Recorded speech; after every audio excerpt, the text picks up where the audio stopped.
नमस्कार, आप देख रहे हैं सिटी पोस्ट लाइव और मैं हूं आपके साथ पूजा शर्मा। राष्ट्रीय लोक जनशक्ति पार्टी रामविलास की राष्ट्रीय अध्यक्ष ने प्रेस वार्ता कर मुख्यमंत्री नीतीश कुमार से कई मांग की है। उन्होंने साफ तौर पे कहा है कि बिहार विधानसभा का बजट सत्र आज से शुरुआत हो रही है, जिस पर उनकी नजर बनी रहेगी। क्या कुछ कमियां हैं और क्या कुछ उपलब्धि रही है, दोनों चीज पर उनकी निगाहें रहेंगी।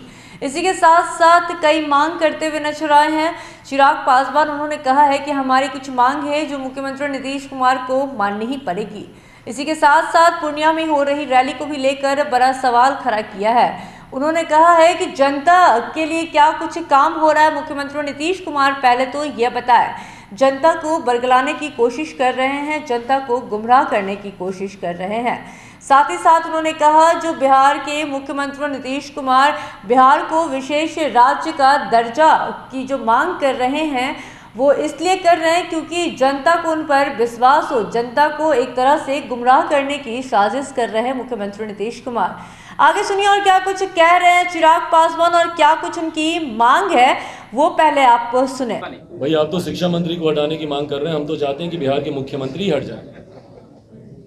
जो समस्या की जड़ में है समाधान तो तभी निकलेगा ना भाई, जब ये समाधान यात्रा की बात करते हैं तो जो समस्या की जड़ में है शिक्षा मंत्री, फलाना मंत्री, ढिमकाना मंत्री से क्या लेना देना भैया। जब नीति निर्धारक खुद प्रदेश के मुख्यमंत्री हैं, अकेले चलने की राजनीति पर वो काम करते हैं, रणनीति पर वो काम करते हैं, ऐसे में शिक्षा विभाग के द्वारा एक के बाद एक धांधलियां भी सामने उजागर हुई हैं और जिस तरीके से भर्तियों को भी लेकर यहाँ पे एक अनियमितता देखी गई है। भाई सीटेट के छात्र अभ्यर्थी हों, बीटेट के अभ्यर्थी हों, विभिन्न और विभागों से जुड़े हुए हों, उसकी मूल में तो मुख्यमंत्री नीतीश कुमार के ही आदेश है ना। तो ऐसे में जब तक ये सरकार रहेगी, जब तक मुख्यमंत्री नीतीश कुमार जी रहेंगे, तब तक इनकी मांगों का समाधान इनके पास सिर्फ लाठी है, उसके अलावा कोई समाधान नहीं। सवाल ये है कि आप ललन सिंह कहते हैं कि बिहार से ज्यादा दिल्ली में आपराधिक घटनाएं होती हैं, केंद्र सरकार उसको क्यों नहीं देखती है। And my crime is lesser than yours, इसका मतलब हमारे ऊपर सवाल नहीं उठने चाहिए। ये इनकी सोच है। कैसी सोच है भैया ये? मेरा गुनाह अगर आपके गुनाह से छोटा हो जाता है, इसका मतलब ये कि मेरा गुनाह गुनाह ही नहीं है। भाई ये दलील कानून में जाकर दीजिए, न्यायालय में खड़े होकर बोलिए कि भाई उसने तो 4 लोगों को गोली मारी, उसको तो सजा होनी चाहिए। हम तो भाई एक को गोली मारे, हमने तो एक हत्या की, तो हमारी हत्या की श्रेणी में नहीं आनी चाहिए। ये कैसे तर्क ये लोग देते हैं? हकीकत है भैया, आज की तारीख में बिहार इन लोगों से संभल नहीं रहा। इन लोगों ने अपराधियों को संरक्षण देते देते उन लोगों को इतना बड़ा कर दिया है कि आज की तारीख में मुख्यमंत्री या उनकी पार्टी के नेता स्वयं भी चाहेंगे तो अब ये लोग अपराध या अपराधियों को नियंत्रित नहीं कर पा रहे हैं। परिणाम स्वरूप ये लोग ऐसे बयान दे रहे हैं। भाई जांच का विषय है भैया, हम तो शुरू से बोलते आए हैं जांच की आंच जिसके भी दरवाजे तक जाए, कोई भी हो भैया, nobody is beyond law, right. कानून के नीचे तो सब एक जैसे है ना, तो जांच की आंच जहां तक जाएगी कार्रवाई होगी। भाई बढ़िया सुझाव है, अच्छी बात है।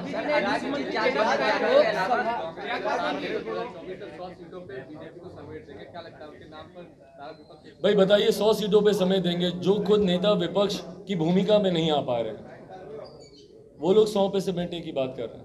और कैसे समेटिएगा भैया, मैं भी तो जानना चाहता हूँ। मुझे उनके बयान से ऐतराज नहीं है, पर जितनी बार वो ये बातें बोलते हैं व्यक्ति विशेष का विरोध दिखता है भाई। और कांग्रेस में ये गलती है या महागठबंधन के नेताओं में ये गलती है? आप अपना विजन तो बताइए भैया कि आपका विजन क्या है। आज अगर मैं मुख्यमंत्री नीतीश कुमार जी का विरोध करता हूं तो उनकी खामियों को उजागर करने के साथ साथ मैं समाधान में विकल्प भी देता हूं कि भैया बिहार फर्स्ट, बिहारी फर्स्ट के माध्यम से कैसे हम लोग एक विकसित बिहार का हम लोग निर्माण कर सकते हैं, या जहां जहां गलतियां हुई हैं कैसे हम लोग उसको सुधार सकते हैं। I give you an alternative. आपका ऑल्टरनेटिव क्या है महागठबंधन के नेताओं का, बताएं भाई। जब ये बोलते हैं 100 मोदी भी आ जाएंगे तब भी कुछ नहीं हो पाएगा भाई, तो इसका मतलब आपको सिर्फ एक व्यक्ति से ऐतराज है ना। आपने ना उनकी नीतियों पर उंगलियां उठाई, क्यों नहीं आप महंगाई, भ्रष्टाचार, इन सब बातों पर आप बोल रहे हैं।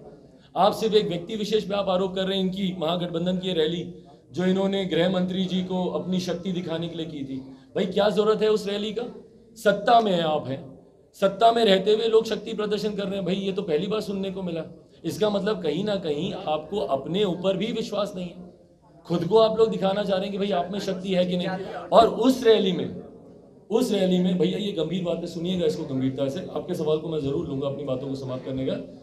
उस रैली में मुझे बताइए इन लोगों ने बिहार को लेकर क्या विजन दिया, बताइए मुझे। मैंने एक एक नेता के भाषण को उस दिन सुनने का मैंने प्रयास किया, बिकॉज मैं भी सुनना चाहता हूं भैया कि सत्ताधारी पार्टी के पास क्या विजन है। क्या इन्होंने विजन दिया? मुख्यमंत्री ने अपराध को लेकर, अपराध को नियंत्रित करने को लेकर अपने भाषण में क्या बातें कही, या मुख्यमंत्री ने भ्रष्टाचार को नियंत्रित करने को लेकर क्या बातें कही, या जो लोग सड़क पर पिट रहे हैं, छात्र हों, अभ्यर्थी हों, शिक्षक, उनको लेकर मुख्यमंत्री ने क्या बातें कही, या किसान को लेकर क्या बातें कही, या बिहार आने वाले दिनों में विभिन्न विकास के मापदंडों पर कैसे अगले पायदान पर जाएगा, उसको लेकर इन्होंने क्या बातें की। वही घिसी पिटी बातें, सांप्रदायिकता, संविधान को खतरा, लोकतंत्र की हत्या। भाई हम लोग 2014 से सुनते आ रहे हैं, ये हत्या पिछले 10 सालों में तो हुई नहीं, अब ये हत्या हो जाएगी। 10 साल से हम लोग सुनते आ रहे हैं, 9 साल टू बी प्रिसाइज, बस 2013 से ही कैंपेन शुरू हो गया था, तब से ये लोग बोल रहे हैं लोकतंत्र की हत्या हो जाएगी। कहां हत्या हो गई भैया लोकतंत्र की? देश में चुनाव होने बंद हो गए। भाई लोकतंत्र की हत्या तो आप लोग कर रहे हैं, जनादेश का अपमान करके, और एक बार नहीं 2 बार आपने अपमान किया। ये लोकतंत्र की हत्या है भाई। 2015 का जनादेश महागठबंधन के लिए सरकार चलाई आपने एनडीए के साथ, 20 का जनादेश एनडीए के लिए सरकार चला रहे हैं महागठबंधन के साथ। ये है लोकतंत्र की हत्या। लोकतंत्र की हत्या अगर कोई कर रहा है तो मुख्यमंत्री नीतीश कुमार जी कर रहे हैं। संविधान की हत्या कोई कर रहा है, दलित, महादलित, भाई अनुसूचित जाति शब्द का इस्तेमाल होता है संविधान में, आप संविधान की हत्या नहीं कर रहे हैं तो और क्या कर रहे हैं? इस तरीके की बंटवारे की राजनीति को से उम्मीद की जाती है कि आप विकास का विजन आप सामने रखिएगा, वो विजन है नहीं। किसी भी नेता का भाषण सुन लीजिए, मुख्यमंत्री को चिंता है कि भैया मांझी जी कहीं चले ना जाए, उनको पकड़ रहे हैं, खुले मन से प्रलोभन दे रहे हैं कि आपको जो चाहिए भैया हम आपको देंगे। ये प्रलोभन की राजनीति नहीं है तो और क्या है भैया? कि आपको जो चाहिए हम आपको देंगे, पर आप कहीं जाइएगा मत। आपके विचार सिद्धांत कोई मायने नहीं रखते, आपको जो चाहिए हम देंगे, आप जाइएगा मत, क्योंकि एक नेता हमारे छोड़ के चले गए। तो भाई उस मंच पे बिहारियों के लिए क्या था? तो जब सामने खड़े हुए युवा जब ऐसा विरोध करते हैं तो वो विरोध स्वाभाविक है, क्योंकि आक्रोश को ये लोग समझ नहीं पा रहे हैं। है कि नहीं है? और भाई आप लोग तो जाने ही जाते, क्योंकि आप लोगों ने तो सो कॉल्ड समीकरणों की राजनीति की है। मैं नहीं मानता भैया जात पात धर्म मजहब में, पर आप लोगों ने तो खुले मन से घोषणा करके, इनके घटक दलों ने खुले मन से घोषणा की है ना कि भाई हम MY समीकरण बना रहे हैं। समीकरणों की आप राजनीति करते हैं, मुख्यमंत्री खुद लव कुश गोरी कुर्मी क्या क्या नहीं करते रहते हैं। तो भाई क्या कर लिया आप लोगों ने? आज की तारीख में जो लोग बोलते हैं कि समाज के एक वर्ग का उत्पीड़न हो रहा है, तो भैया बिहार में 32 साल से आप ही लोग तो बैठे हुए हैं, तो क्यों नहीं वो समाज मुख्य धारा के साथ जुड़ गया? वो अनुसूचित जाति जनजाति हो, पिछड़ा वर्ग से आने वाले लोग हो, अल्पसंख्यक समाज से आने वाले लोग हो। और जब मैं अल्पसंख्यकों की मैं बात कर रहा हूं, मैं सिर्फ मुसलमानों की बात नहीं कर रहा, मैं सिखों की भी बात कर रहा हूं, मैं जैन समुदाय से आने वाले लोगों की भी बात कर रहा हूं, मैं हर वर्ग की मैं बात कर रहा हूं। क्या कर दिया आप लोगों ने उनको मुख्यधारा के साथ जोड़ने के लिए? तो आपकी कथनी करनी में फर्क दिखता है।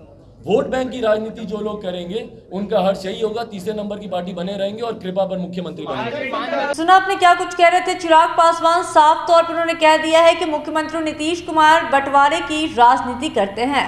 जो संविधान बचाने के लिए वो वहां रैली कर रहे हैं पूर्णिया में, आपको बता दें कि वो रैली बेवजह कर रहे हैं क्योंकि संविधान की कभी कोई हत्या हो ही नहीं सकती है।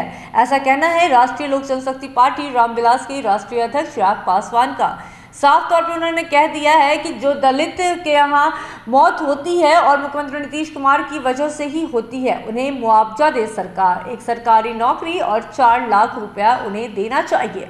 इसी के साथ साथ आगे और क्या कुछ कह रहे थे चिराग पासवान और किस तरह से मुख्यमंत्री नीतीश कुमार पर हमलावर थे, वो आपने सुना। तो फिलहाल की इस अपडेट में बस इतना ही। आगे क्या कुछ निकल कर आता है ये बताते हैं आपको अगली अपडेट में।